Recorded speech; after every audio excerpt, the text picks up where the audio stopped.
Today is the 9th of July, 2005. I'm in Mali, in West Africa, where I've come to see the biggest mud building in the world. The great Mosque of Djenné, an astonishing sight. Driving up here yesterday, the mobile phone rang, and I heard that 7 bombs had exploded in London that morning. Hundreds were injured, scores were dead. The handiwork, probably, of Al-Qaeda. Among the stations that were bombed was the one my daughter uses to go to school. I spent a horrible couple of hours battling with lousy phone connections, finding out she was all right. You think dark things at moments like that, and I fretted about this film. Was it right to be making it? It's about the wonders of Islamic art, but was that still an appropriate subject? I knew the answer long before I arrived here and saw that. I had just spent months and months crisscrossing the Islamic world, and everywhere I'd been, I'd seen fascinating and beautiful things. Some of the most fascinating and beautiful things I had ever seen, made by fascinating, beautiful people who had never shown me anything but kindness, friendship, and hospitality. Not to have made this film would have been utterly dishonest.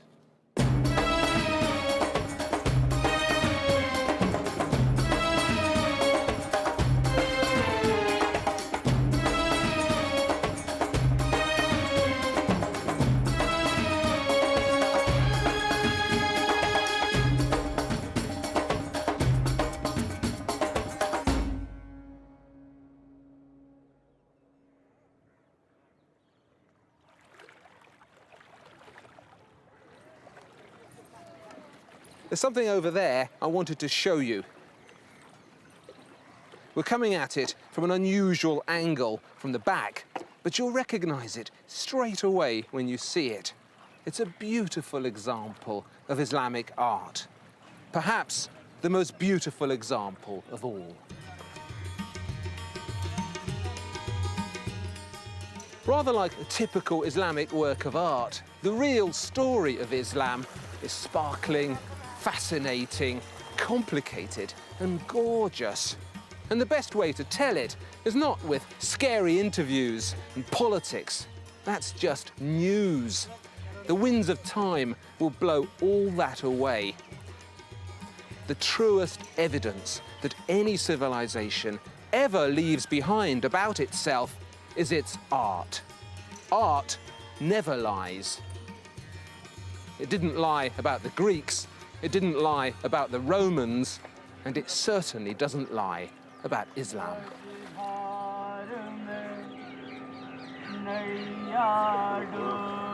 Ah, the Taj, the Taj. The most beautiful building in the world? Of course it is. So beautiful and so Islamic. There are various stylistic features to enjoy about the Taj that make it typically Islamic. The love affair that's going on here with simple, gleaming geometry. No other religion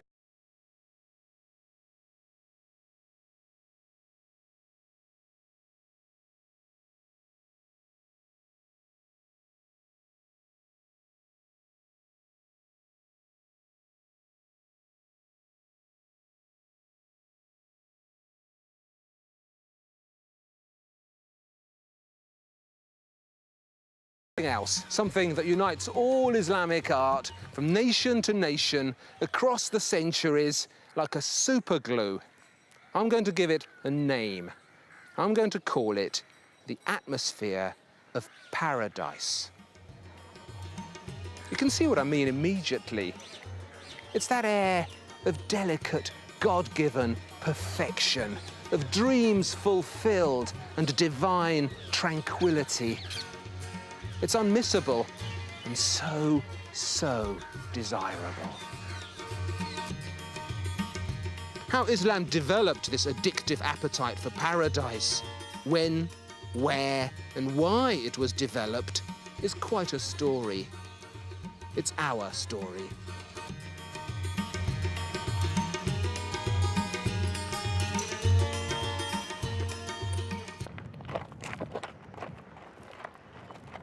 Islam emerged in some of the world's hottest and least hospitable places. Its creators were desert people. Its moods were desert moods. And to get a feel for its art, I suggest we consider the desert dweller's relationship to an oasis.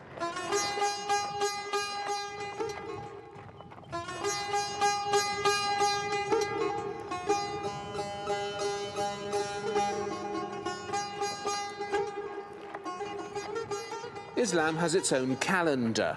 Day 1 of this calendar marks the departure of the Prophet Muhammad, Islam's founder, from Mecca, where he was born, and his arrival at the oasis of Medina, where he settled and built himself a very significant house. The Prophet didn't select the exact spot for his new house himself. He left the choice to his camel, which, guided by Allah, stopped at some open land owned by 2 orphaned brothers. The Prophet purchased this land, and on it he built his new dwelling. When asked to explain this simple choice, he said, "A man is where the saddle of his camel is."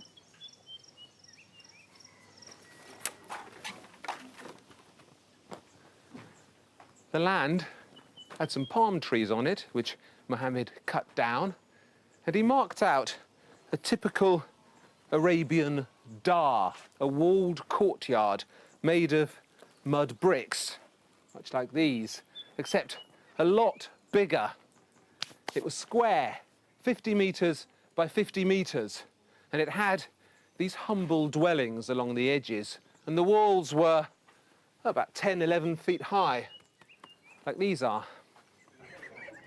On the edge of the courtyard, the Prophet built some huts for his wives. Modest, mud brick structures with palm roofs. At the centre, he dug a well. And later, when his followers complained of sitting in the exposed sun, he gave them shelter, a simple portico of palm tree columns covered with palm leaves.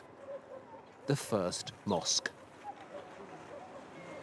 Every mosque that came afterwards is descended architecturally from this simple, rustic arrangement of the Prophet's house in Medina.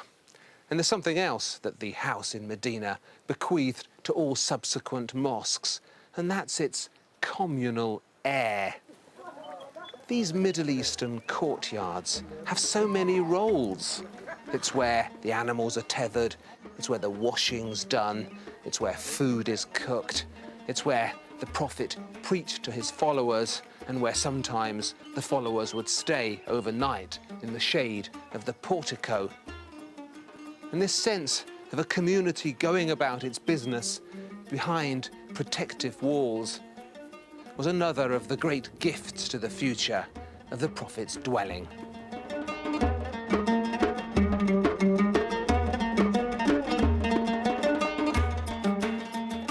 The mosque began its marvellous and busy history, not as a temple or a daunting place of worship, but as a home.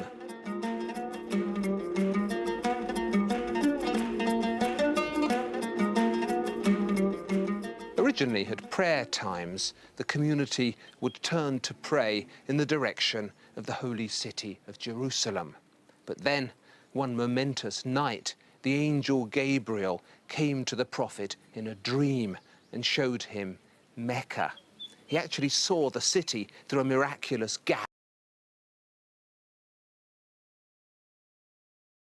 of every mosque was changed and turned to Mecca.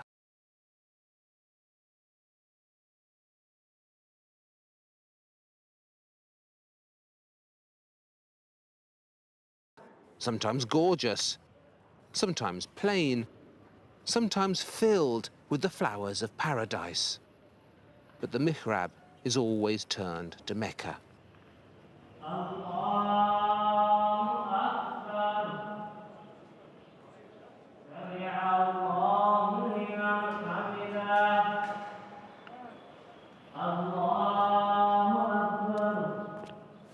So let's see, there's paleontology, and then archaeology, sociology. There we go, the map room.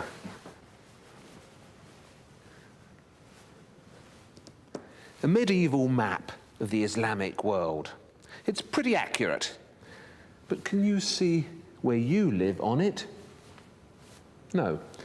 That's because in these medieval maps of the Islamic world, north and south are the other way round. North is at the bottom and south is at the top. But if I turn this upside down, it all becomes more familiar. There's Italy, Sicily, the Mediterranean. There's Spain, North Africa. And Islam began on the Arabian Peninsula here, where Muhammad was born in Mecca in around 570 AD. That's 570 years after the birth of Jesus Christ. But this brand new religion spread across the world at an astonishing speed.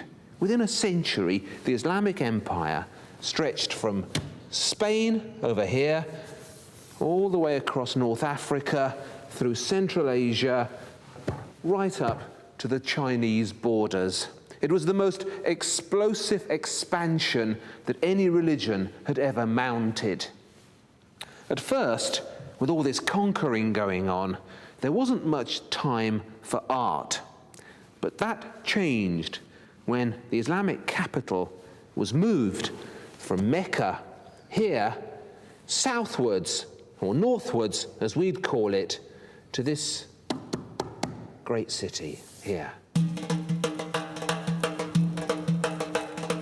Damascus, the world's oldest inhabited city, they say, and one which used to be notoriously beautiful. Today, the entire city has turned to face an electronic Mecca, called to prayer by the satellite dish.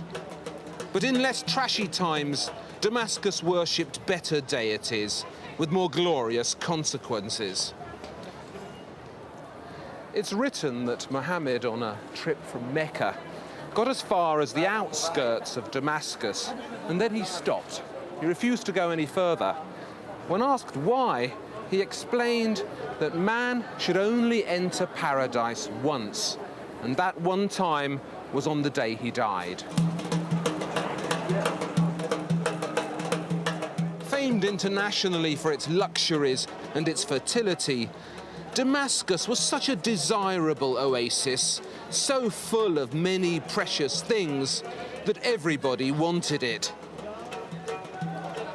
The Phoenicians were here, Hittites, Assyrians, Babylonians, Greeks, Romans, Christians, they all lent Damascus their ear.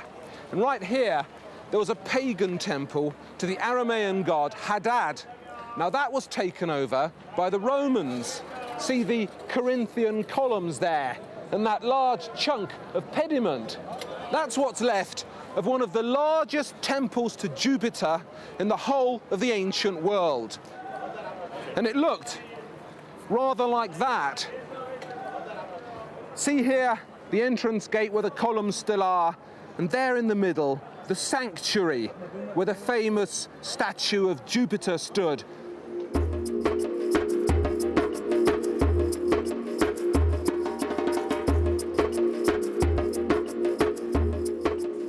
When the Romans converted to Christianity with Constantine, when the Roman Empire became the Byzantine Empire, this became a Christian church.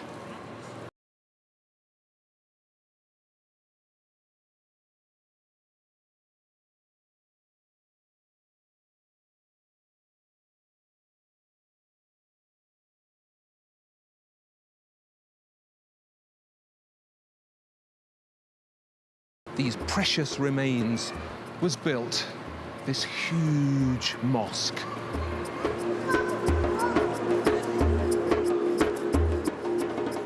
For nearly a century after they arrived here, Muslims shared this space with Christians. The Christians would worship at the west end here, and Muslims would worship at the east end. It was a working religious timeshare. But eventually, the caliphs, Muhammad's successors, who'd moved their capital from Mecca to Damascus, realized they needed a place of worship of their own. And so here, on the former temple of Jupiter that had become a Christian church, they set about inventing the Islamic mosque. The land was actually purchased from the Christians who owned it by the Umayyad Caliph, Al-Walid I, for whom money was never an object. His mosque was built in a decade at stupendous expense. 7 years of taxes from the whole of Syria were spent on it before it was finished in 715. Not only is it the earliest surviving mosque, but to this day it remains amongst the most spectacular. The chief treasures of this Damascus mosque are its mosaics in twinkling glass and gold. There's been so much argument about what the golden walls are showing us. What is this fantastic architecture imagined here? Where are these rivers? Where are those trees?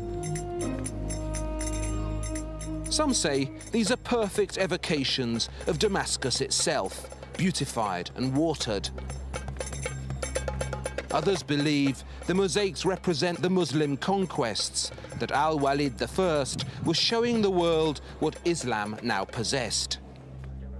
Personally, I just don't believe any of that. This doesn't feel at all aggressively possessive, and it doesn't look anything like Damascus. What you feel with these luxurious trees, so bounteous and green, the rippling waters, the fantastic palaces, is a sense of somewhere perfect and peaceful, somewhere like paradise. This is what Muhammad wanted to see once and only once.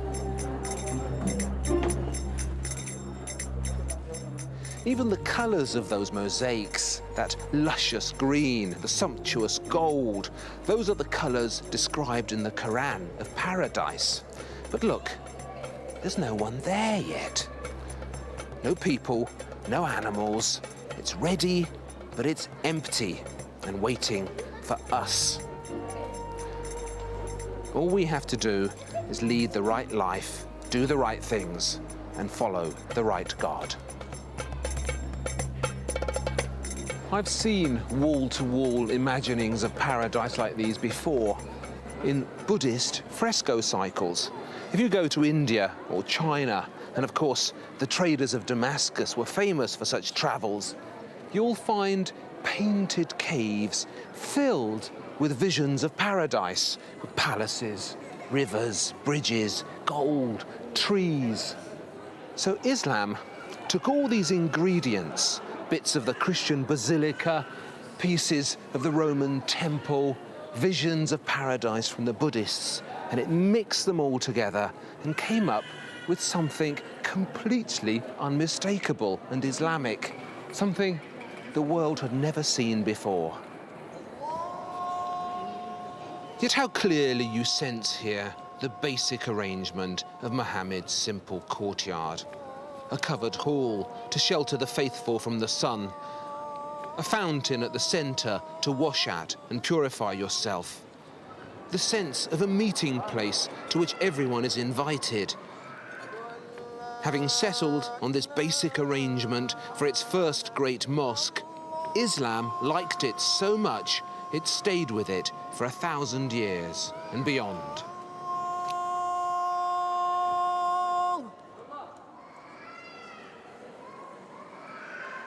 I wanted to show you this unusual structure. It's where the the treasures of the mosque were kept, an early Islamic bank vault set high up on these Roman columns that don't quite fit. Now up here, look carefully, there's a sundial that was used to calculate the times of the call to prayer when every Muslim was expected to turn to Mecca. Now that's a very easy thing to say. At the call to prayer, you turn to Mecca. But how exactly would somebody living in 8th century Damascus know where Mecca was?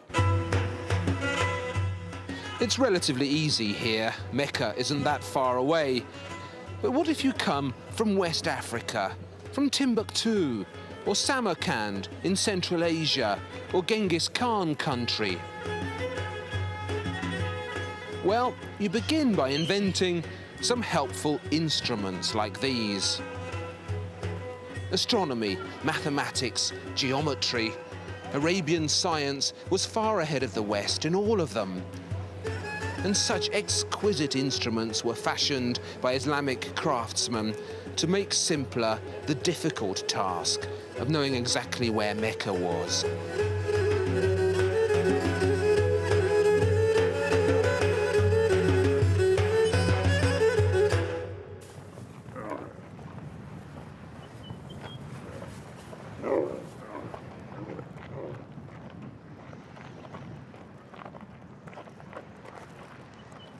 The desert palace of Kirbat al-Mafha was probably built by Al-Walid II, the playboy of the Umayyads.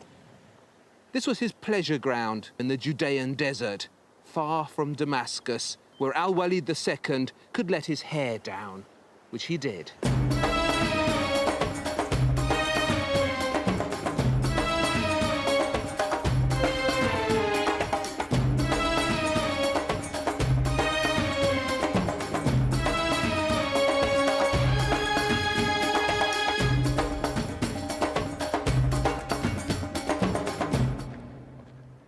Al-Walid II was a famous lover of hunting, and this desert palace was built on the banks of a fertile wadi and was originally surrounded by a huge hunting park. Meanwhile, the insides leave you in little doubt that Al-Walid II enjoyed other pleasures too. Curvy and topless dancing girls, busty and brazen, lined the walls here to ceiling height and set a mood for the palace that was most unlikely.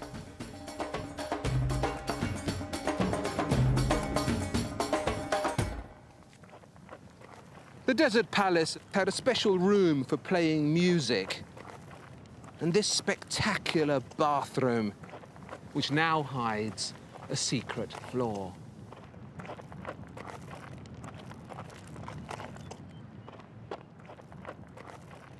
So Haldun, you're in charge of the mosaics here, and when you walk into this space, which was the giant bath of the Caliph before, you don't actually see any mosaics on the ground, but if I rub the sand here, will I find mosaics? Everywhere you will find the mosaic. Can you show me? Yeah.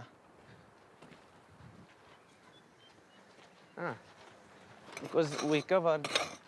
The sand is protective sand, yeah? To protect them. Yeah, we put sand, and after that we put the soil.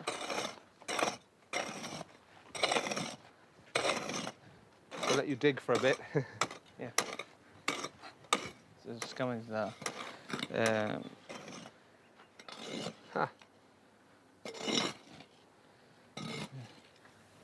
Yeah, I'll rub this, yeah? There is the leaf here. It's the sun. So this is the famous scene here of the knife with the fruit. That's right. I think now you can say you discovered something. I discovered the lost fruit symbolism of the Umayyad caliphs.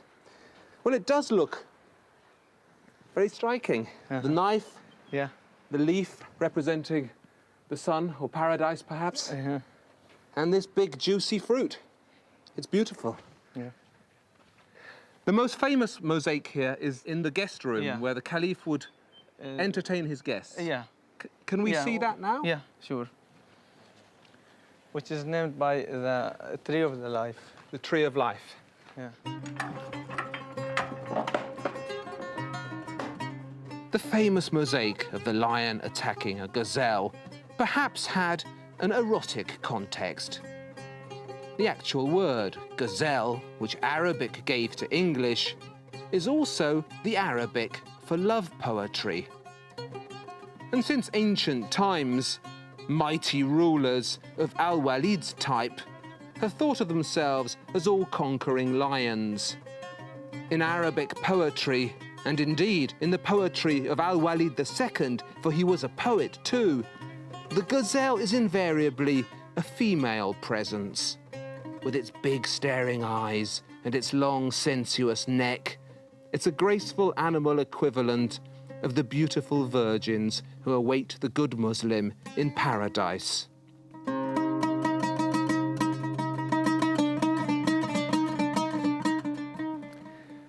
Many people believe that figures are banned in Islamic art. Actually, they're not. Nowhere in the Quran does it say that an artist cannot depict or paint figures. What is frowned upon is the showing of idols in a religious context, and that's for obvious reasons. It's all down to the 10 Commandments. The second commandment, you may remember, says, "Thou shalt not make any graven image of anything that is on earth or on the sea below." And Islam, like Christianity, inherited that commandment from the Jews. Now, these three great religions, which all arose in the same place, have chosen to interpret this commandment in three different ways. Judaism has always frowned upon the making of any images. Christianity has always ignored the commandment. And Islam, well, Islam has swung this way and that way, depending on the fashion at the time.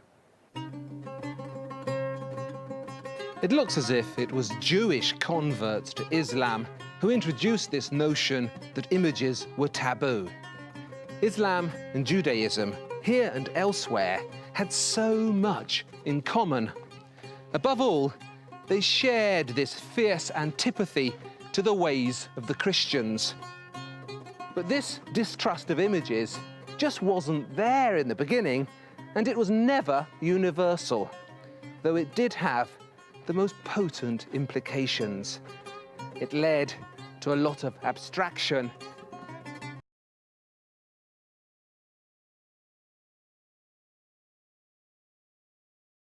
Faith in the word.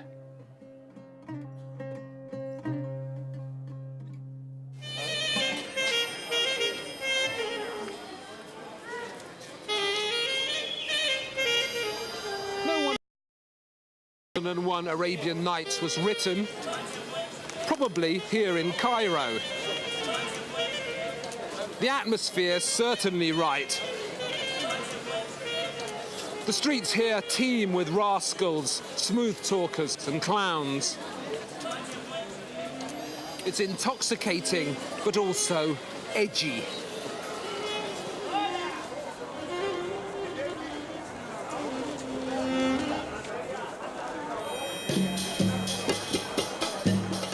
All religions attract conflict as well as stability.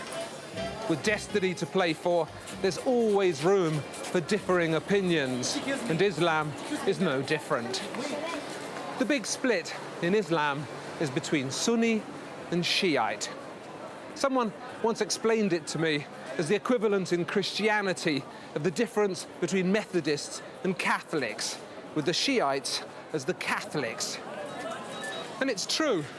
Shiite art is usually more ornate and florid than Sunni.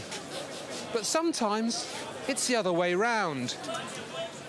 With Islamic art, you never quite know where the journey's going to finish. But the reasons for the Sunni-Shiite split are plain enough. It was a dynastic dispute, an argument over who should lead Islam. The Shiites believed only those descended directly from the Prophet himself, family members, could claim to be his successor. The Sunnis, meanwhile, insisted that caliphs should be chosen for their organizational talents, their suitability, not their bloodline.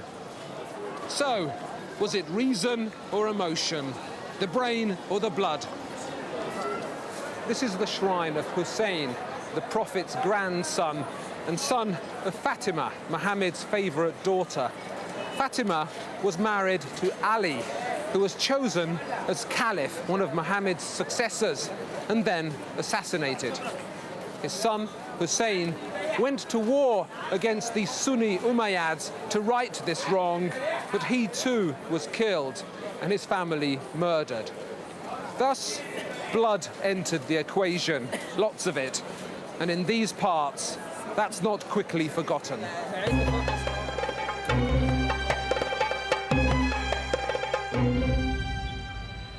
The Shiites were marginalized by the Sunni caliphs and became the party of rebels and minorities. The disaffected turned to them. They were the Robin Hoods of Islam and learned to be utterly ruthless. Fated to remain a minority in the early Islamic world, the Shiites only claimed one major territory for themselves, and that was here in Cairo, when the Fatimids arrived.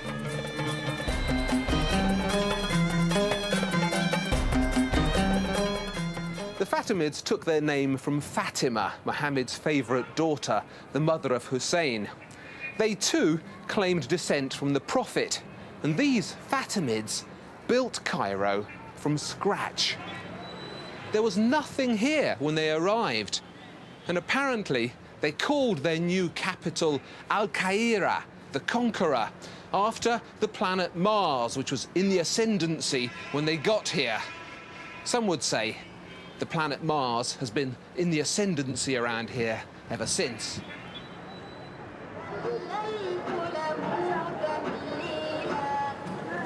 The Fatimids were a revolutionary force in Islamic art. They changed many things. Here at the Azhar Mosque, bang in the heart of Cairo, they built a cluster of colleges devoted to the pursuit of knowledge. It was the world's first university, founded in 972. Yes, 972. The Fatimids were particularly keen on education as a way of spreading the Shiite theology and gaining extra converts in secret. It's a different route to power, and some still employ it. See these arches? Keel-shaped, they're called. Those were a Fatimid invention. Cairo is particularly good for arches. That mosque with the spiral minaret has pointed arches, superb pointed arches. They weren't an Islamic invention. The Sassanids had used them already, but Islam developed and popularized the pointed arch, and then passed it westwards so that the Gothic age could happen. Gothic owes so much to Islam.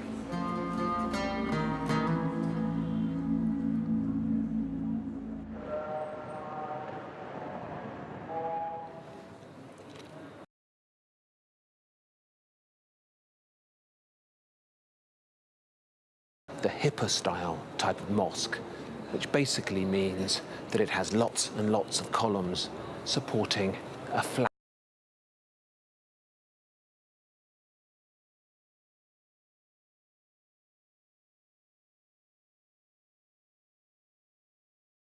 And the thatch gave his followers somewhere to shelter from the sun.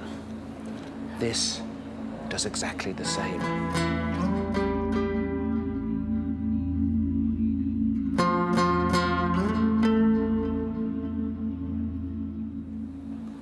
See here, where the mihrab is. A small dome, a widening.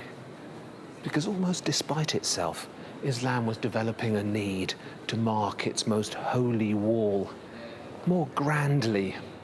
It's a tendency we'll be keeping an eye on, because this need to rise up to dizzy heights becomes one of the key issues in Islamic architecture.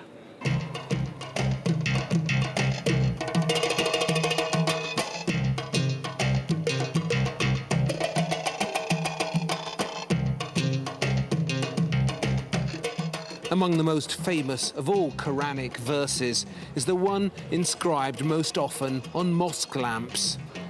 It's called the light verse, Surah 24:35. God is the light of heaven and earth. The similitude of his light is a niche in the wall. The glass appears as if it were a shining star.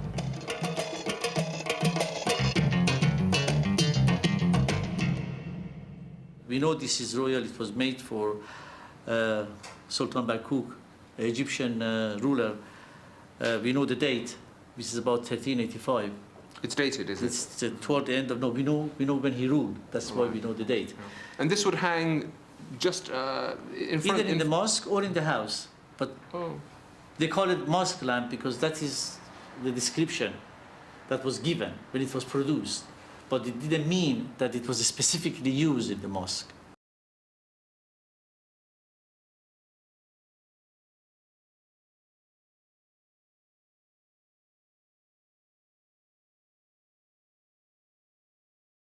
They had a bowl which was like an ostrich egg sitting on a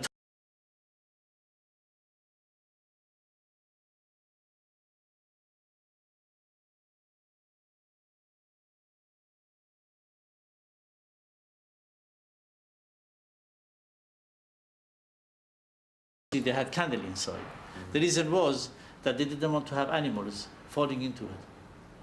I see. So if if that's where you collected the flies. That's correct. Or and flies, the moths. sometimes maybe mice. They fall outside of the lamp rather than falling into. That's excellently practical. Yeah. Can you imagine this though, with a candle inside flickering? Thinking that this What's is almost that? 700 years old.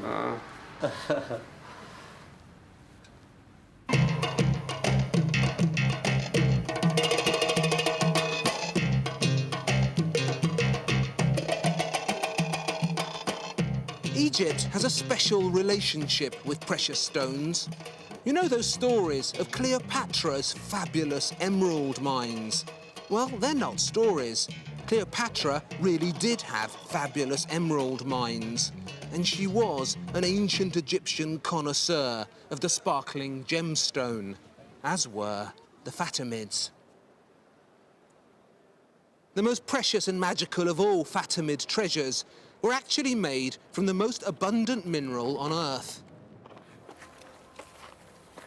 Scientists, who have their own miraculous ways of calculating these things, tell us that 12% of the Earth's crust is made of quartz. And quartz, in its clearest form, is called rock crystal. They don't mine it around here anymore, but they used to. It was as common in the deserts of Egypt as sand. Actually, it basically was sand, silicon dioxide. But the craftsmen of the Fatimids worked great magic with rock crystal. They took blocks of it, much larger than this, and carved away the insides until the walls of their rock crystal ewers and drinking glasses were as thin as paper.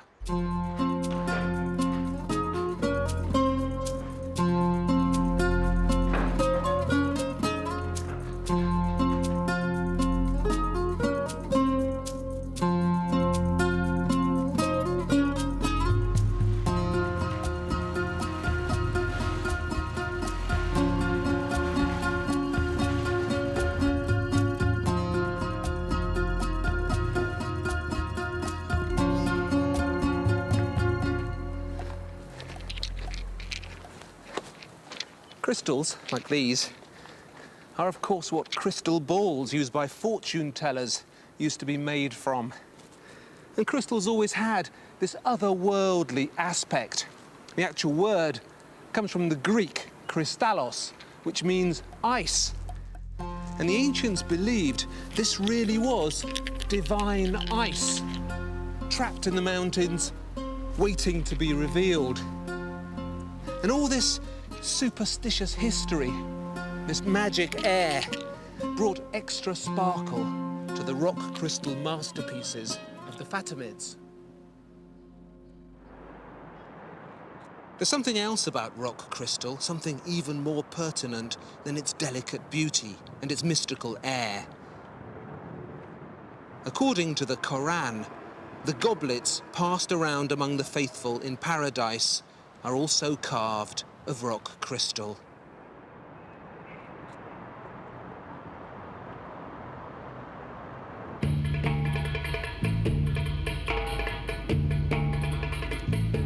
We've changed countries. We're in Iran, or Persia as it used to be known. And if you're ever assailed by doubts about Islam's contribution to the arts, if anyone ever asks you, what have the Muslims done for us? Get yourself here on a sunny day. Hunt down a taxi and head for Gombad-e-Kavus. Ask there for the tomb of Amor Kabus Ibn Vashingir. You can't possibly miss it.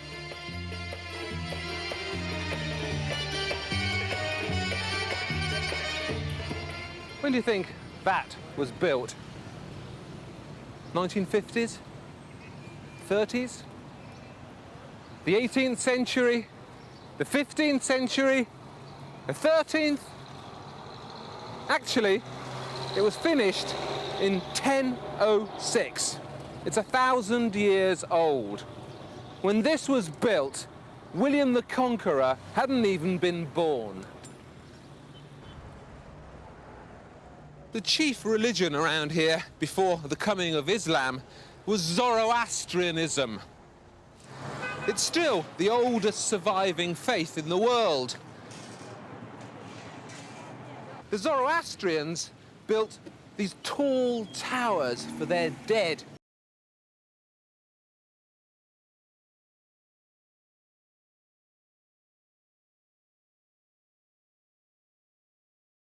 Zoroastrian death towers influenced the look and the mood of some extremely unlikely Islamic architecture that's dotted all along the Caspian coast.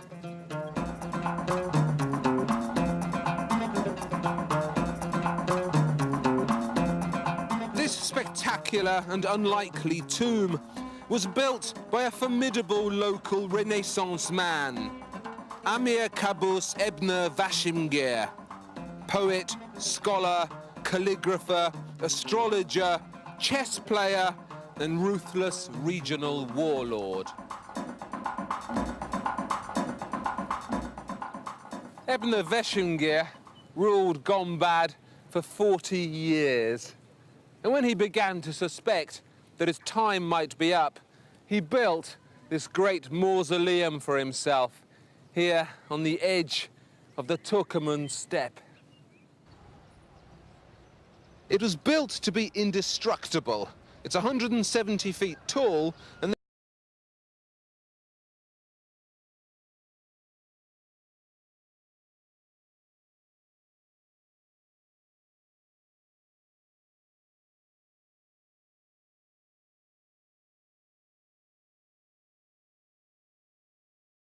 all the way around the building. They're made from desert bricks, and they cut the shadows up into thin stripes and then spend the whole day rearranging them. That's all that goes on here, but it's enough.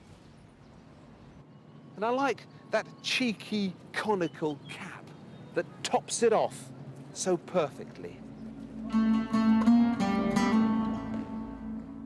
Ibn Vashingir was assassinated 6 years after his great tower was finished.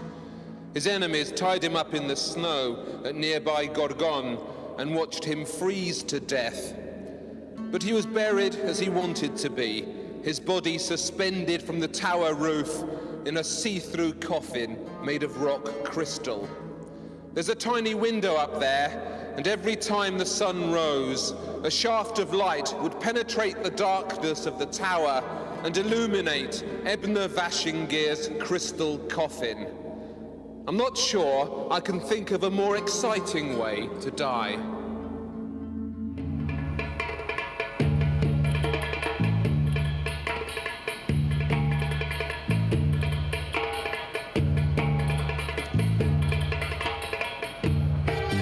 I'm still in Iran, where I've come to the tomb of the Ayatollah Khomeini to gather my thoughts and set myself some priorities.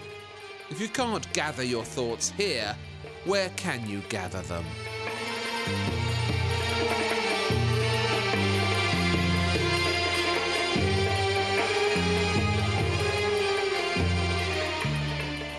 This film has a simple proposition: that Islam has given the world some of its most beautiful things. We tend these days to forget that. We tend to let transient stuff, like politics, elbow out the ancient truths. So I wanted to read some poetry in here. British soldiers used to recite this to themselves in the First World War as they marched to their deaths on the Western Front. And our grandparents used to know large chunks of this by heart. It's by the 11th century Persian poet Omar Khayyam, and it captures so perfectly the fragility of Khayyam's times, indeed, of everyone's times. Strange is it not that of the myriads who before us passed the door of darkness through, not one returns to tell us of the road which to discover we must travel too. Yesterday, this day's madness did prepare, tomorrow's silence, triumph or despair. Drink, for you know not whence you came, nor why. Drink, for you know not why you go, nor where. Life is short. Sultans, presidents, and ayatollahs come and go. But there's a beauty out there that can always be relied upon, a bigger beauty that Islamic art wants always to reflect and match. This film is about that quest.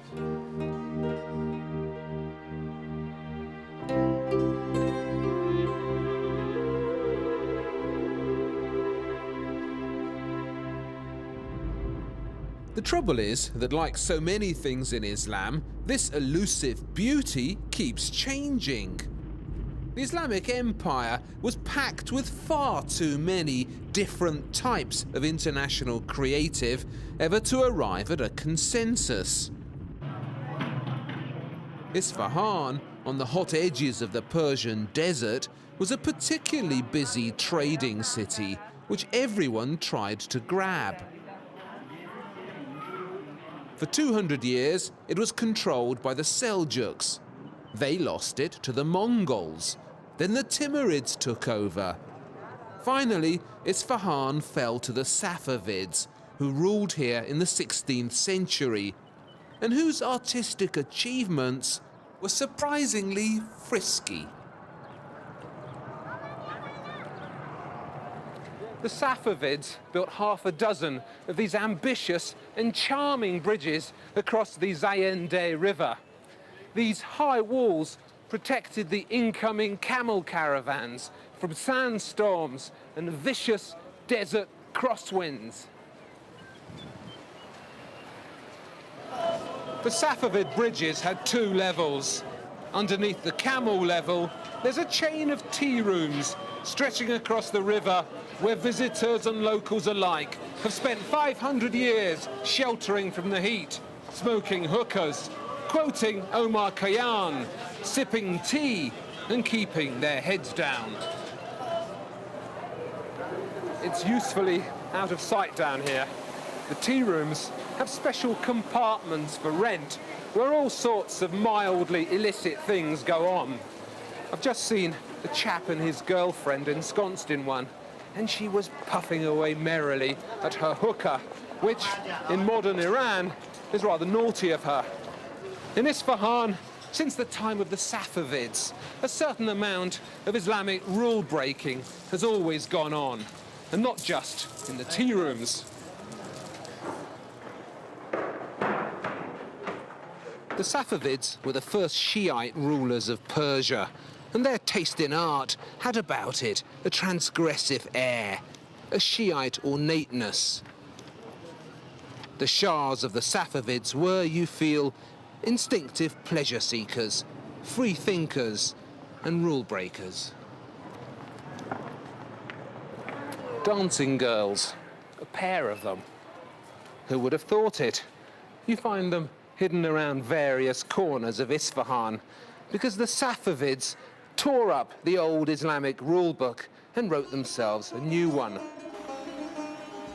Having made Isfahan their capital, they built it quickly into the grandest city in Persia.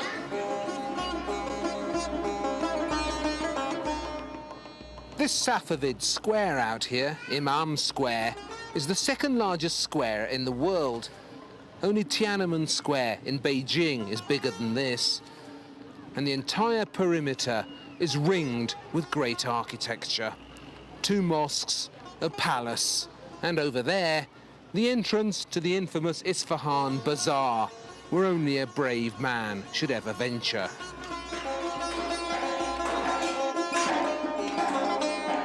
This gigantic pleasure piazza was laid out by the most ruthless and dynamic of the Safavid Shahs, Shah Abbas the Great. He used to sit up on that balcony and watch military parades passing by, and for 400 years, the square was also used as a polo pitch, and these were the 2 goalposts. Opposite his balcony, Shah Abbas constructed a gorgeous mosque for the ladies of his harem. You enter it through a secret passage that winds you round and round till you point in the right direction and face Mecca.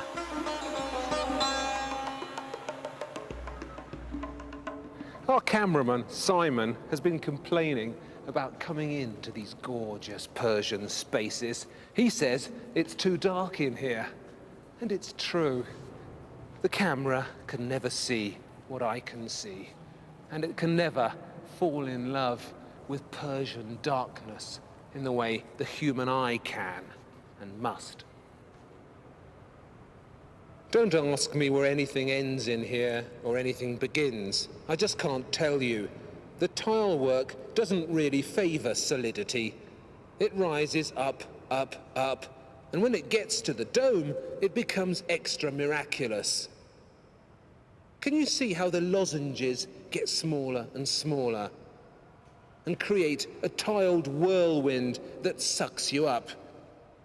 The man who designed and calculated this domical effect had phenomenal hand-to-eye coordination and an extreme sense of geometry.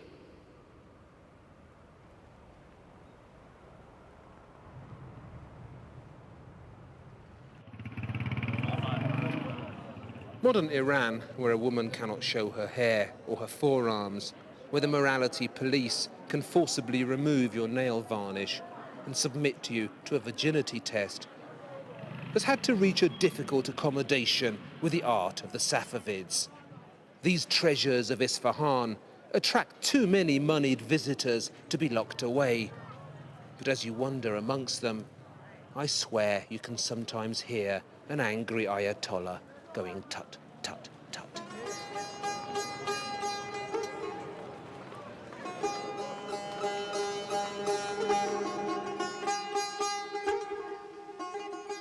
The most perfectly preserved of the Safavid pleasure gardens is the Chehal Sotun Palace. It's gorgeous, it twinkles, it's a man-made paradise with birds, flowers, and a sense of enclosure. This is where the Safavid Shahs welcomed foreign visitors and set out to impress them. The glass in the portico was imported expensively from Venice, and it attempts many Islamic tricks with reflections.